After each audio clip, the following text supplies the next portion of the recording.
Hi అండి, రీసెంట్గా ఒక వీడియో పెట్టాం కదా పసుపుతో హెడేక్ తగ్గడానికి. ఆ వీడియో కంటిన్యూస్ ఇది. అప్పుడు పెనం మీద 2 స్పూన్ల పసుపు వేసి హీట్ చేశాం కదా, ఆ పసుపును వేస్ట్ గా పడేయకుండా నేను చూపించే విధంగా ఒకసారి ట్రై చేయండి, మంచి రిజల్ట్ ఉంటుంది. ఫ్రై చేసిన పసుపుని ఒక బౌల్లో వేసుకొని 1 స్పూన్ హనీ, 2 స్పూన్స్ పచ్చి పాలు వేసుకొని మిక్స్ చేసుకోవాలి. మరీ లూజ్ గా కాకుండా నేను చూపించే విధంగా మిక్స్ చేసుకోండి. మీకు పాలు ఇష్టం లేకుంటే పాలను స్కిప్ చేసి పెరుగు కూడా యాడ్ చేసుకోవచ్చు. మంచిగా మిక్స్ చేశాక ఫేస్ కి ప్యాక్ లాగా వేసుకోవాలి. మనం ఏ ప్యాక్ వేసుకున్నా అప్వర్డ్ డైరెక్షన్ లో వేసుకోవాలి. అప్పుడే స్కిన్ అనేది లూజ్ గా ఉండకుండా టైట్ గా అవుద్ది. ఇంకా అండర్ ఐస్ కూడా మంచిగా కవర్ అయ్యేలా వేసుకోవాలి. లాస్ట్ వీడియో చాలా బాగా రీచ్ అయింది, ఇంకా వెళ్తుంది కూడా. ఈ వీడియో కూడా అందరికి రీచ్ అయ్యేలా సపోర్ట్ చేయండి. ఫేస్ కి మొత్తం ప్యాక్ అప్లై చేశాక 10 to 15 మినిట్స్ తర్వాత పూర్తిగా ఆరాకే ఫేస్ వాష్ చేసుకోవాలి.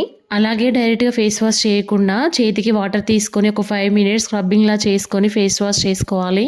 ఆల్రెడీ సమ్మర్ స్టార్ట్ అయిపోయింది కదా, ఈ ప్యాక్ ఒకసారి ట్రై చేయండి, మంచిగా ట్యాన్ మొత్తం రిమూవ్ అయింది. చూసారా మీరే ఫేస్ వాష్ చేసుకున్న తర్వాత ఎంత మంచి రిజల్ట్ వచ్చిందో ఇన్స్టాంట్ గా. ఇలాంటి మరిన్ని హోమ్ రెమెడీస్ కోసం నా పేజ్ ని ఫాలో చేయండి. మీ ఫ్రెండ్స్ అండ్ ఫ్యామిలీ మెంబర్స్ కి షేర్ చేయండి.